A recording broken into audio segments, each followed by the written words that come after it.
Welcome back. Now, you may remember that we had an interview with Michael Meharry with the 10th Amendment Center, their efforts to constrain the NSA at the state level.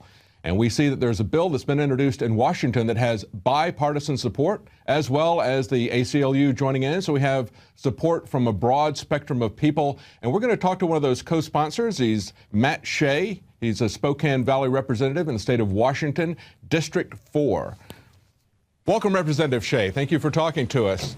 Now, I guess to start this, I want to give you the guy who seems to have taken upon himself to be the poster child in favor of defending the NSA, and that's Mark Andreessen, I believe is the way his name's pronounced. He was the founder of Netscape. He's a big Silicon Valley venture capitalist, and he said, hey, we're spending billions of dollars and these guys weren't spying. We'd be concerned about that. And he says, isn't there a real discussion to be had that's not Flashpoint? The NSA is evil, cartoonish. Well, tell us your concerns.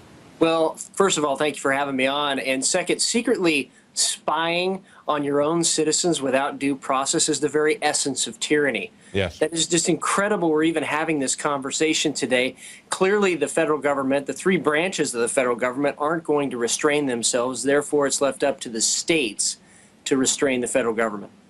And tell us the legislation that you're the co-sponsor on that's been introduced in Washington, because this is the first time that we've seen anything like this put in a state where the NSA actually has a large presence like they do in the Yakima facility.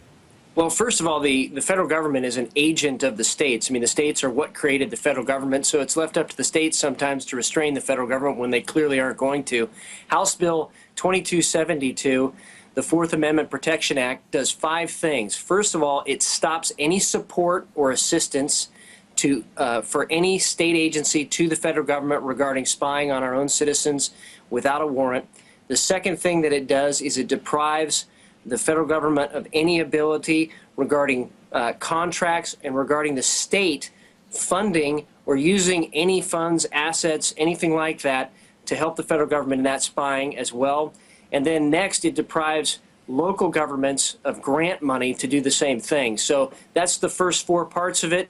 The 5th part is nobody can use any illegally obtained evidence. We define that as evidence obtained without any sort of a warrant, which is what the NSA has been doing, monitoring our emails, monitoring our phone calls, monitoring what we buy, because that preserves the integrity of the system. If we allow that illegal evidence in, we're going to get a ton of court cases thrown out, number one. And number two, we shouldn't be doing that anyway. That's what the whole reason behind the Fourth Amendment is.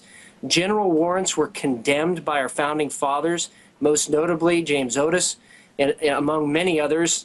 John Adams is another example, because King George III's general warrants basically said that you could go in anytime, anywhere, for any reason, and search somebody's house, their effects, their papers. The Fourth Amendment's very clear that we are free, and our effects, our affairs, our papers should be secure from unreasonable search and seizure. And here in Washington State, Article 1, Section 7 of our state constitution goes even farther and says that we should be secure in our privacy in our affairs. Yes. So it uses even stronger language.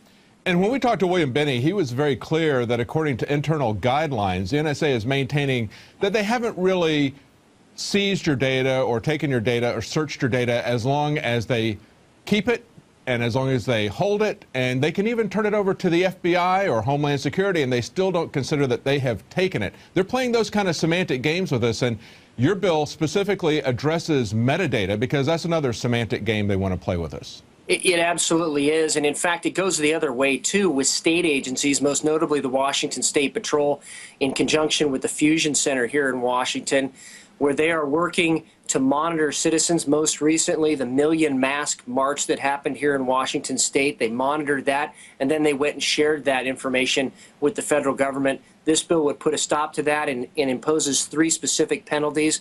The first is if you are a government agent at the state level or below and you violate the provisions of this bill, you lose your job. And I think that's a very important incentive to actually protect people's constitutional rights. The second is if you're a company that is contracted out with the state and you're involved in this in any way, you lose your contract and you can never get one back with the state of Washington. And then lastly, the third thing is if you're someone that has violated the provisions of this bill, you are liable for a gross misdemeanor, so a criminal penalty, which I think is another critical component of the penalty phase. And then last but not least, we have a provision in there that gives the people a cause of action to actually enforce this. So we're putting the power back in the hands of the people to actually enforce the provisions of this bill and sue where they need to make sure that their Fourth Amendment rights and the rights that they enjoy and are protected with the rest of the Constitution can be enforced at the local level and by the individual. It's a great bill. Like you just pointed out, you make sure that the people have standing in a lawsuit. You've got clear prohibitions. You get around some of these semantics that they've put out there, as well as really having teeth in it. What are the chances of this getting passed? I know right now you've got some bipartisan sponsorship there.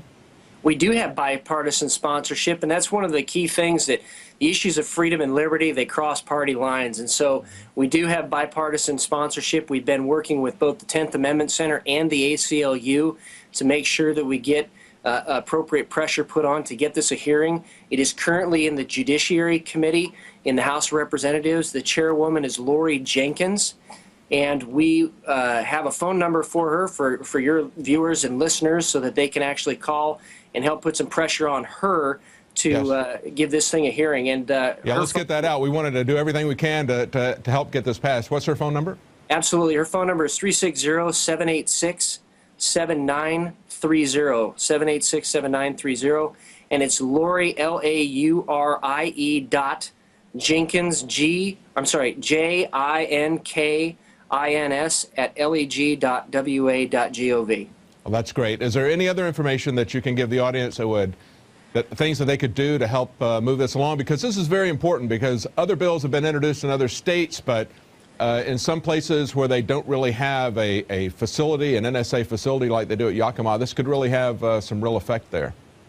Absolutely. I mean, if we don't get this issue right, I mean, where are we secure? Where are we truly free? If they can monitor our emails, they can monitor everything that we do on the internet, they can monitor what we watch, they can monitor what we listen to, they can monitor what we buy, we're going to end up doing is self-censoring, which is the worst kind of tyranny. Yes. Self-censoring and just thinking, well, I got to watch everything I say, I've got to watch everything I buy. That's why this is so important, and that's why we've got to get this right, and that's why the state ultimately has to step in between the federal government and the people and protect the people's constitutional rights, especially if the three branches of the federal government are not going to. That's right. Now, tomorrow we've got a speech from Obama. He's got a panel, a White House panel, that's going to make some proposals. I don't really expect to see much coming out of that. I think Rand Paul doesn't expect to see much coming out of that either. He's calling it the fox guarding the hen house. So this is really where we need to put our efforts, at the state level, stopping this at the state level, I believe. I absolutely agree. And, you know, I hear some people say, well, Matt, this is going to interfere with national security. This is going to put our national security in jeopardy. And you know what? National security is not an excuse to violate the Constitution of the United States or the Constitution of Washington State. Both of those constitutions were written in crisis for crisis. And I think we need to remember that and get away from all this emotional push to do that. My wife is from Ukraine, fled communist Ukraine, and came over here to this country precisely because she didn't want to be monitored for being a Christian, monitored for being pro-life, monitored for being pro-gun, monitored for being pro-liberty and pro-freedom. And so I think this is one of those key things where we can actually learn from those folks that fled communism and fled tyranny, and we can make sure it doesn't happen here in the United States of America. Well, thank you very much, Representative Shea. We'll be watching this and seeing what happens. Thank you so much for doing this. Thank you for having me on, and this bill is part of what we call the Freedom Agenda Washington.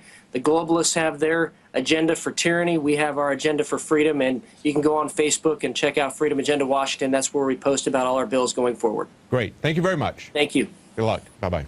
Well, as Representative Shea said, I can't believe we're having this discussion.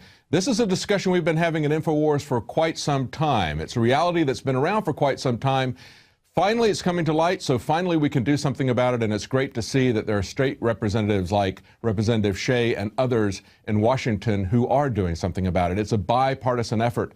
But if you want to follow this, and if you want to stay ahead of what's happening and educate yourself and others, a great way to do that is to get a subscription to Prison Planet TV.